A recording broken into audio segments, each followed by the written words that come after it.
What if I told you that Stan Lee, the legendary mind behind Marvel Comics, once stepped into the DC universe and created his own version of their most iconic superheroes? Sounds like a crossover you'd only dream about, right? But it actually happened, and it's a really fascinating what-if scenario in comic book history. So back in 2001, Stan Lee teamed up with DC Comics for a series called Just Imagine. The concept was simple: what if Stan Lee had been the one to create DC's legendary heroes? What would the characters look like? How would their stories change? And let me tell you, the results are nothing like the characters we know today.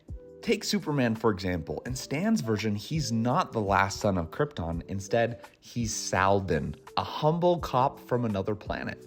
Saldin gets framed for a crime he didn't commit, chases the real criminal all the way to Earth, and that's where he gains his superhuman powers, from our planet's environment. It's a totally fresh take that's less about alien heritage and more about redemption and justice.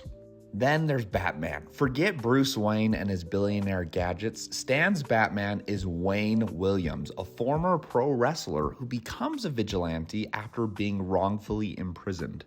Instead of inheriting his wealth, Wayne earns it through sheer hard work, building his persona from the ground up. He's a lot grittier, more street level, and completely different from the polished detective we're used to.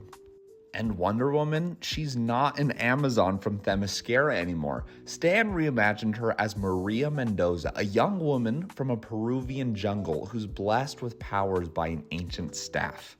Her mission: to defend her homeland and the world from corrupt forces. It's a really awesome twist that leans more into cultural mythology in a way we haven't seen before.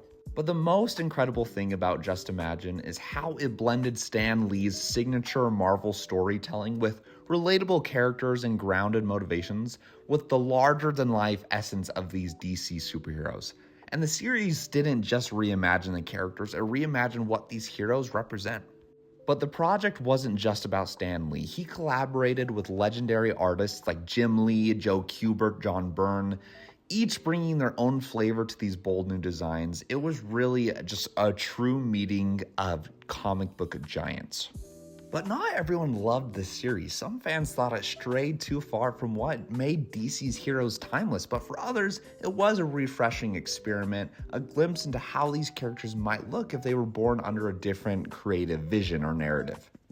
But for me, Just Imagine is more than just a comic book series. It's a reminder of Stan Lee's just relentless creativity. Even after revolutionizing comics with Marvel, he was still willing to try something completely new and step outside his comfort zone. So if you've never checked it out, I highly recommend giving it a read. Whether you're a die-hard DC fan, a Marvel loyalist, or just someone who loves a good reimagining, Just Imagine is a really fascinating piece of comic book history.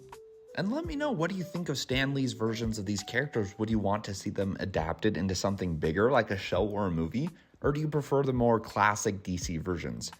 And if you want to see more breakdowns like this, hit that like button and subscribe for more superhero deep dives. And thanks for watching.